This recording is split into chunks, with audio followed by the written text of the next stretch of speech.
9 মাহৰ অপেক্ষাৰ অন্ত পৰিব 18 মাৰ্চৰ সন্ধিয়া পৃথিৱীলৈ উভতিব সুনিতা উইলিয়ামছ সুনিতাৰ আগমনত সুখী বিশ্ববাসী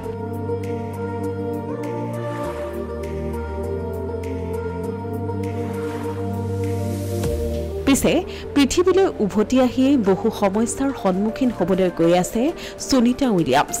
9টা মাহে পৃথিৱীলৈ অহাৰ অপেক্ষাত থকা সুনিতা উইলিয়ামছ আৰু তেওঁৰ সংগী ব্ৰুচ উইলমৰ কি সমস্যাই আগুৰি ধৰিব পৃথিৱীলৈ উভতি আহি সুনিতা উইলিয়ামছৰ আগত আটাইতকৈ ডাঙৰ প্ৰত্যাহ্বান হ'ব পৃথিৱীৰ মধ্যাকৰ্ষণ শক্তিৰ লগত নিজকে খাপ খুৱাই লোৱা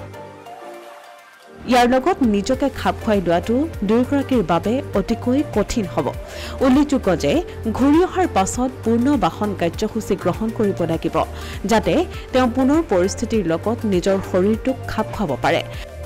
মধ্যাকৰ্ষণ শক্তিৰ লগত খাপ খুৱাবলৈ দুয়োগৰাকী মহাকাশচাৰীৰ বাবে ইমানেই কঠিন হ'ব যে এডাল সাধাৰণ পেন্সিল হাতত তুলি লোৱাটো গধুৰ কাম যেন অনুভৱ হ'ব জানিব পৰা অনুসৰি দীৰ্ঘদিন মাইক্ৰগ্ৰেভিটিৰ সংস্পৰ্শলৈ আহিলে পেশীৰ ক্ষয় আৰু হাড়ৰ ঘনত্ব কমি যোৱাকে ধৰি শাৰীৰিক পৰিৱৰ্তন ঘটে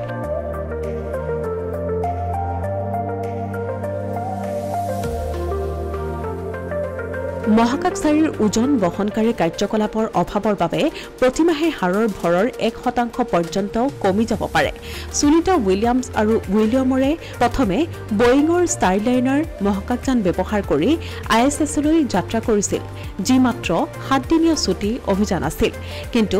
প্ৰপালচন সিস্টেমৰ সমস্যা আৰু হিলিয়াম লিক হোৱাৰ বাবে অভাৱনীয়ভাৱে মহাকাশত 9 মাহ আবদ্ধ হৈ থাকিব লগা হয় দুয়োগৰাকী মহাকাশচাৰী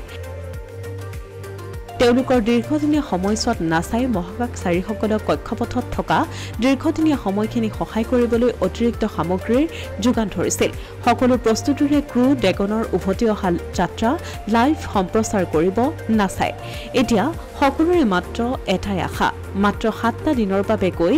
9 মাহ মহাকাশত আবদ্ধ হৈ পৰা দুয়োগৰাকী মহাকাশচাৰী সুকলমে উভতি আহক পৃথিৱীলৈ সমগ্ৰ বিশ্ববাসীয়ে কৰিছে তাৰে প্ৰাৰ্থনা